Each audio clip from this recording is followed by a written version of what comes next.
About a day ago now, someone posted on the Gaming Leaks and Rumors subreddit some possible Halo info leaks, and today we're going to kind of cover these. So before we hop into these leaks, I do want to say that most likely these are fake. The mods asked for any type of verification that this guy could provide, and he didn't give them any. So more likely than not, these leaks are probably totally fake. However, I think there's a fair chance that some of these come true just by virtue of guessing. And also, I think it's kind of fun to just discuss stuff like this, especially if you personally haven't seen these leaks before. Then it'll be even more cool for you to kind of see them for the first time and kind of hear me talk about them.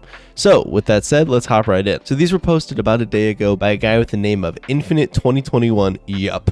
And the title is that Halo Infinite's definitely coming this year. Fighting's already happened, and he says that he works for a QA company based in Europe. So right off the bat, I think all of that is pretty straightforward. I believe that. Now, I don't necessarily think that means he has any inside knowledge or that he does necessarily work at a QA company, but I think it's a fair guess to say that Infinite's probably coming out this year. And if Infinite's coming out this year, there is definitely internal and definitely contracted QA happening for Halo Infinite. That is definitely happening right now. I saw some people saying like, why wouldn't 343 be doing only internal testing? But contracting out QA is a huge thing in the gaming industry because it just makes total sense.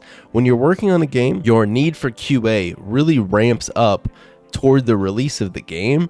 So you can go to a company that specializes in QA, contract them for 6 months or a year or 2 years or whatever you need, and you can use them to kind of bulk up your internal QA. That way you don't have to hire a slew of people and then just have to lay them all off once the game comes out, and you don't need as much QA. So that makes total sense that this would be in QA, and there would be companies that 343 is contracting out QA to. Now, his first prediction or first leak is that the pit is coming back to Halo Infinite, and he says that it looks really good and it's fun to play and there's new ways to engage with this remade map. This just sounds like a guy that picked a random map that he thinks people liked, and he said that it's coming back. Now, if I was to pick a Halo 3 4v4 map, would the pit be my first option? It would be up there. I don't necessarily know if it'd be my first option. I think something like Narrows might be a little more fun if you're looking for a competitive map, just because it's a little bit more unique to Halo with the man cannons and everything. But him saying that the map looks really good and it's fun to play and there's new ways to engage with this remade map, that's all super bland and basically meaningless. All of the maps in Halo Infinite should look good. They should be fun to play. Once we get the game, not all of them are going to be fun to play, but if you were testing the game or you were developing the game, you would definitely say that they're fun to play, right? And then there's new ways to engage with this remade map. That's a given. Every time there's a new game and you remake a map, there's always new ways to engage with the map, because not only is there little changes to remade maps, like if you look at something like Truth in Halo 5 versus Heretic in Halo 3 or Midship in Halo 2.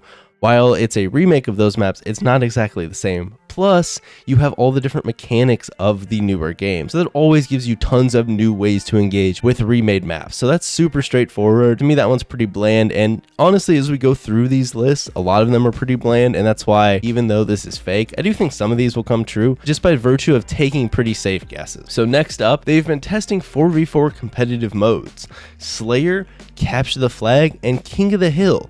And coming from a player back in the day, Halo Infinite feels just right. The movement, the shooting, the one-time abilities, everything flows just right. If you're an avid Halo 2, 3, or 5 player, you'll definitely be pleased with Infinite. So the first thing is Slayer, CTF, and King of the Hill. I mean, if those aren't in Halo Infinite, I think people should throw a fit. That's just core game modes for Halo, and they should be in the game. It would be stupid if they're not. Now, the abilities being one-time use abilities, that does matter, as it means that equipment won't actually recharge. It'll be similar to Halo 3 equipment where it is a one-time use. So that is a big deal. If it's true, then that confirms that the equipment in Halo Infinite is going to function like the equipment in Halo 3 and not a new version of equipment that regenerates. Like maybe a Halo Reach Hardcore where you could pick up the jetpack and it would regenerate over and over. And then he goes on to say that if you're an avid Halo 2, 3, or 5 multiplayer player, that you're going to be pleased with Infinite. Kind of a toss-up. I don't necessarily think that Halo 5 players are the same as Halo 3 players and Halo 2 players, or even Halo 2 players are the same as Halo 3 players. So again, another pretty meaningless statement to me. The next one is Flag juggling is back.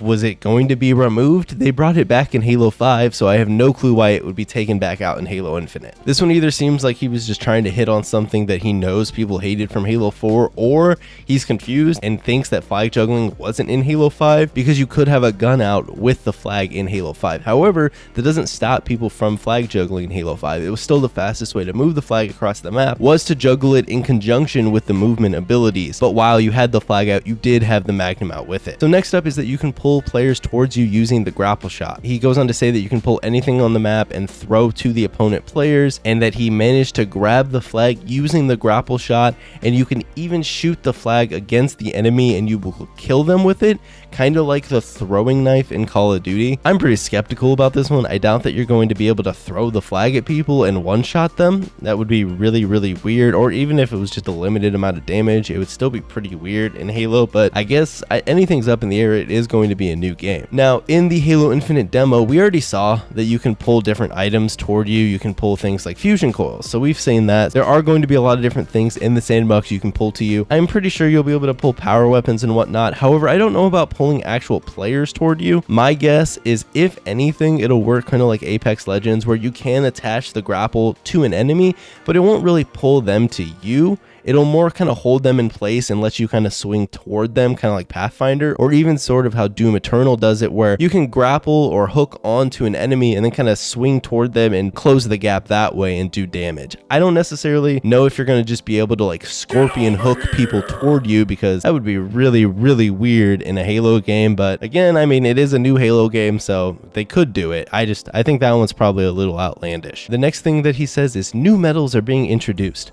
One particular medal is to use the grapple shot and get a kill launching an object. So when we saw the Halo Infinite gameplay demo, what he did was he pulled the fusion coil toward him and then threw the fusion coil. So maybe that's kind of what he means by this particular medal, but let's be honest, every Halo game has added new medals, so this is another pretty tame and bland prediction in my opinion. Maybe there is one specifically for the grapple shot. I'm sure there will be, so it's kind of whatever. Next one is that you can pull weapons from the ground using the grapple shot. I think that one actually is probably pretty likely. I think that's something we'll see, and it should actually add to the sandbox a bit. If you have the grapple shot, you'll be able to play around power weapons a lot differently than if you don't. The matchmaking social ranking is based on military ranks from Halo 3, and competitive is based on Halo 5 with Onyx, Champion, etc. This time there will be a special rank to the very best players in Infinite, and he's super excited to see how's gonna be first to reach. So this is totally unrelated to it, but I feel like if I was gonna go and leak a whole bunch of information about a game on the internet, I'd probably do some basic proofreading, and you can clearly see that he didn't. So as for the social ranking being military ranks from Halo 3, I think that's actually pretty possible. I think the 1 to 152 ranking system in Halo 5 was kind of boring just because it's a number the whole way up, where in Halo 3 you had private, sergeant, lieutenant, colonel, general, etc. And those ranks have a little bit more excitement to them, similar to how Halo Reach had the different ranks that you went up to all the way up to Inheritor. So I could totally see that happen. And then I do probably see that competitive is going to go with your bronze, silver, onyx, champion ranking, because that's kind of what all modern games do. I don't see the 1 to 50 coming back unless it's kind of like 1 to 50 in appearance, but it acts like the normal tiered structure of a ranking system. I don't know what he means by there will be a special rank to the very best players in Infinite. Isn't that what the champion rank was in Halo 5? So I don't know if now he's saying there's going to be Onyx, Champion, and like Super Champion. That doesn't really make sense to me, because Champion was already the top 200 players and it fulfilled that purpose, but that part seems kind of weird, so I don't know. We'll see. Next up is Jeff Steitzer, whose name I'm probably butchering, is back for multiplayer, and he sounds wonderful. He was the announcer in some of the previous Halos, if you didn't know that, and I don't have much to say on this one. If he's back, that's cool. If this is bullshit, then I don't know, whatever. Going on from there, he kind of talks about some of the weapons that he tested, and he says he tested the DMR, the BR, the assault rifle, the Bulldog, the plasma rifle, the plasma pistol, a redesigned sticky detonator from Halo 4, the sword, and a bunch of other classic weapons. I think Halo Infinite is going to have a ton of different weapons, and I wouldn't read too much into this list of weapons that he tested, especially since some of these were already seen in the Halo Infinite trailer, so it's it's kind of whatever. My guess is he took specific ones that we saw in the trailer and then kind of shot his shot in the dark at other weapons from the game. As you can see, he didn't bring up any new weapons. If I was going to leak the game, I would probably leak a new weapon rather than just old weapons that were in the franchise, but maybe that's just me. His next leak is that the Battle Pass system is coming back similar to MCC, where you earn in-game currency to unlock the tiers. As far as he knows, there's no microtransactions at launch.